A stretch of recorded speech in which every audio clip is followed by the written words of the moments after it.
Parece difícil, complicado, casi imposible de creer, dadas las circunstancias, pero hubo una época, hace no mucho tiempo, en la que Venezuela fue la envidia de toda Latinoamérica.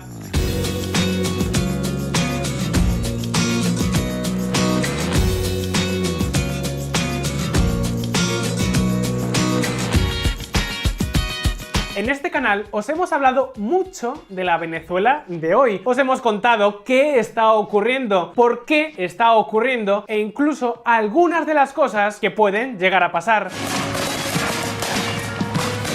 Y creo que hoy todos tenemos muy claro lo que está pasando, todos salvo Íñigo Errejón. Lo cierto es que tras casi 20 años de revolución bolivariana, Venezuela es un país destrozado, un país que sufre una brutal crisis económica, la falta de alimentos y medicinas y una inseguridad galopante. Algo que lógicamente ha provocado que millones de venezolanos se hayan marchado en busca de una vida mejor. Venezuela atraviesa ni más ni menos que una enorme crisis humanitaria. Sin embargo, esperad un momento porque esto no siempre fue así. Como os he dicho, hubo una época hace no tanto tiempo en la que Venezuela era un país próspero, un país al que muchas personas emigraban en busca de oportunidades. ¿Queréis conocer mejor esta otra historia? Pues atentos.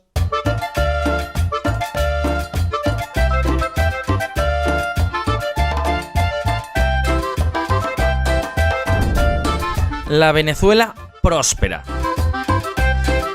Bueno, como seguro ya todos sabéis, Venezuela tiene las mayores reservas conocidas de petróleo convencional de todo el planeta.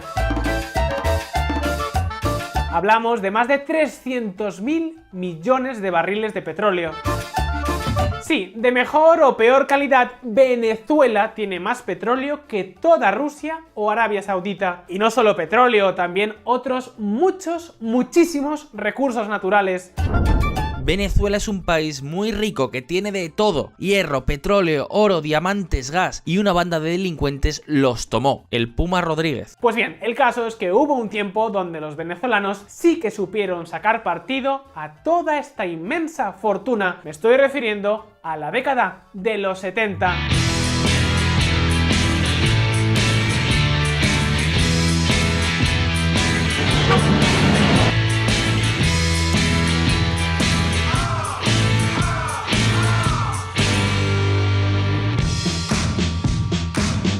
Veréis, en aquel momento las cosas en Venezuela iban, ¿cómo decirlo?, en términos marineros, viento en popa y a toda vela.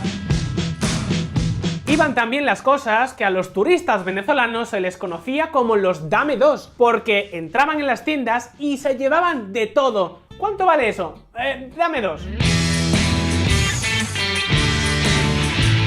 Y es que, amigos, en aquellos años había dinero y, lo que es más importante, se ganaba dinero. De esta forma es como surgió una pujante clase media. El desempleo era de apenas el 4% y cada año se construían miles y miles de kilómetros de nuevas carreteras. La pobreza, que hoy afecta a 9 de cada 10 venezolanos, no superaba el 20%. Eran tiempos felices, había tantos excesos que, por ejemplo, viajar a Miami se convirtió en algo habitual entre la clase media. Where is Daddy, Mommy? We're here in the United States, and Daddy is down here in Venezuela. That's where Daddy is working, Jeff, and when he finds a place for us to live, we're going down there too. ¿Y sabéis dónde estaban los mejores y más caros restaurantes franceses de toda la región? Exacto, en Caracas. Y aún más, los venezolanos, ojo, se convirtieron ni más ni menos que en los mayores consumidores de whisky de todo el mundo. ¿Sí? Habéis escuchado bien. En aquellos años parecía que este país iba a comerse el mundo. Ya sabéis. ¿Cuánto vale eso? Dame dos. Mira, un radiocito bueno, un reloj, un tocadisco, un grabador. ¿Cómo te tus zapatillas? Esto te lo podemos dar a vos a un precio especial. Nosotros lo podemos dar a vos en 45 bolívares. ¡Qué mollera!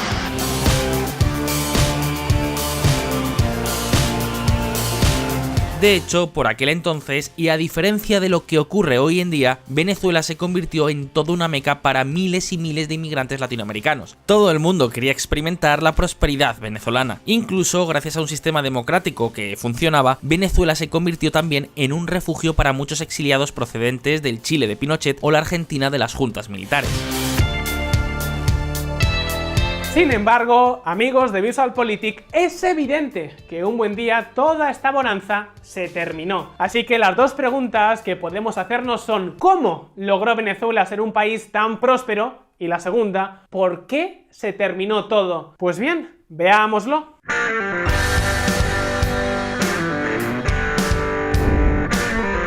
Petrovenezuela.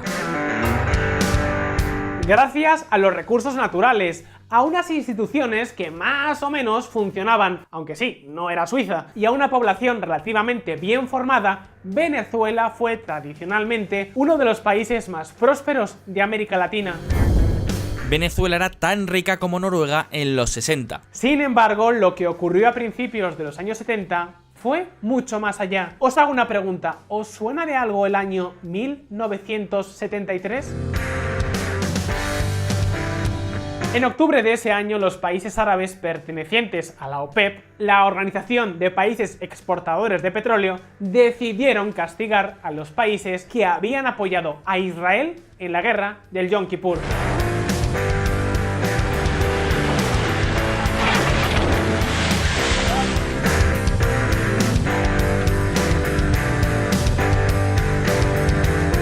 Bueno, a ver, esta al menos fue la excusa oficial, pero también es cierto que estos países llevaban años negociando con las compañías de petróleo una fórmula para incrementar los ingresos de estos países y que las negociaciones no llegaron a ninguna parte. El caso es que, ¿sabéis qué se les ocurrió hacer? Ni más ni menos que bloquear sus exportaciones de petróleo a todos aquellos países que hubieran apoyado a Israel. Eso incluía a Estados Unidos y a gran parte de la Europa occidental.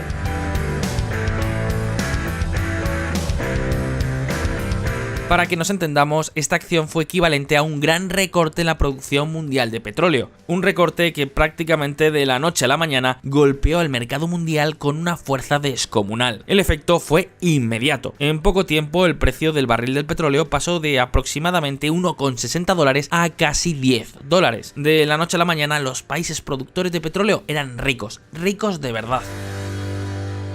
Y ya lo sabéis, en Venezuela otra cosa no, pero petróleo todo el que quieras. Bueno, ahora hay petróleo, pero el gobierno de Maduro no es capaz de extraerlo, con lo cual es como si no lo hubiera.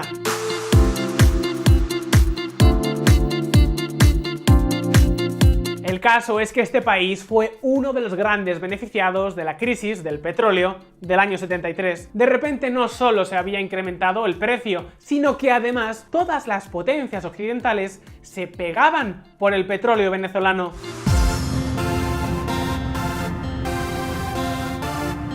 Con el bloqueo de la OPEP había quedado claro que Venezuela era un proveedor muchísimo más seguro. De esta forma, los petrodólares empezaron a llover como si no hubiera mañana, y en 1975 el presidente Carlos Andrés Pérez decidió nacionalizar todo el petróleo y crear PDVSA. El petróleo mueve hoy la historia, debemos movernos con ella.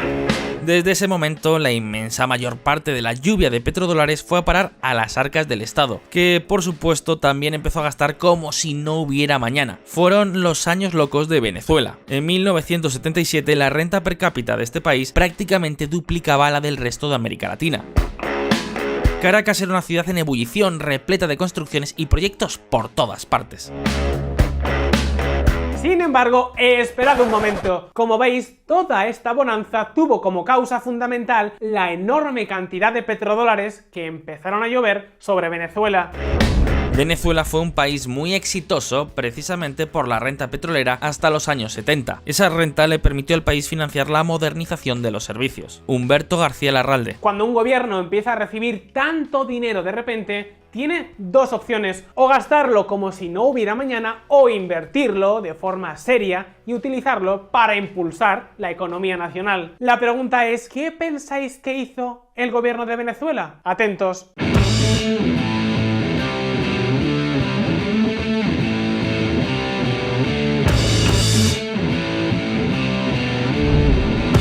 El fin del sueño. Con toda la lluvia de dinero que produjo el petróleo, el entonces presidente de Venezuela, Carlos Andrés Pérez, prometió que el país se desarrollaría completamente en pocos años. Pregunta, ¿adivináis qué estrategia utilizó? Fijaos. Con el dinero del petróleo se puso en marcha una política que apostó por cerrar la economía venezolana, poner elevados aranceles y restringir la competencia para así desarrollar una industria local que fuera capaz de sustituir las importaciones. Vamos, lo que vino a ser la política de sustitución de importaciones típica de América Latina y que tan bien conocida es por los argentinos. El populismo industrial, yo le diría, lo podríamos conceptualizar como aquella versión que pone a la sustitución de importaciones en el centro y la entronización de la política económica. La mesa está servida esencialmente para la sustitución de importaciones. Nos venden todo más caro que afuera con el cuento de que si no, no hay empleo. Junto a ello, el incremento del gasto público, que no dejó de crecer como la espuma, y los subsidios pagados con los petrodólares, ya sabéis, había que ganar elecciones, serían el camino al desarrollo. El resultado de todo ello es que en poco tiempo hacer negocios con el Estado o tener un trato de favor por parte del gobierno se convirtió en la actividad más lucrativa de todo el país. Y eso es algo que siempre conlleva tres problemas. Primero, la corrupción se dispara. Claro, si la forma de hacer dinero es influir en la voluntad de un político o un funcionario, al final siempre acaban apareciendo los sobres. Confundido con el pueblo, primero en Maracaibo y posteriormente en San Cristóbal, Carlos Andrés ratifica su promesa de resolver desde el gobierno los problemas de las clases populares. Segundo, cuando el Estado es la mayor fuente de oportunidades y negocios, las empresas se especializan en producir no para los consumidores ni para el resto del mundo, sino en producir para el Estado. Y de la misma forma, las empresas que viven de tener el favor del gobierno, con una competencia restringida, tampoco son las más innovadoras ni las más eficientes. Al final generas un sistema económico dependiente y poco productivo. Y tercero, todo esto implica que el gobierno no puede parar de gastar. De una forma u otra, todo se levanta sobre el dinero público. Al final nunca queda ni un centavo y sí, muchas deudas. Ahora, con cerrar la economía a la competencia importada y someter a los exportables a un complejo esquema de retenciones y provisiones para exportar no alcanza. Para poder crecer sobre la base de la sustitución es necesario darle demanda, darle gas a esto. Y ahí aparece el gasto público y el déficit fiscal. A la larga, los déficits fiscales generan situaciones de quiebre en cada programa económico. Pues bien, eso fue exactamente lo que ocurrió en Venezuela. Cuando en la década de los 80 el precio del petróleo empezó a bajar, toda esa prosperidad venezolana empezó también a venirse abajo.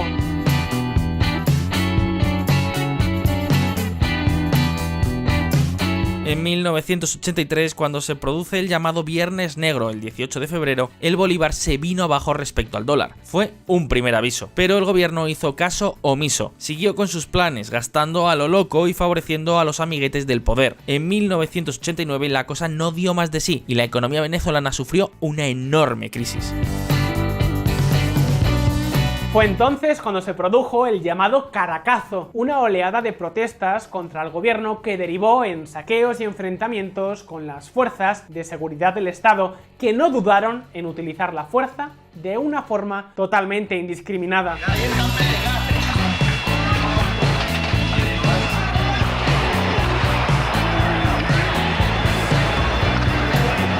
El resultado pone los pelos de punta. Según los datos oficiales, se perdieron 276 vidas. Algunos datos extraoficiales hablan de cerca de 3.000. Venezuela había comenzado su carrera hacia el abismo.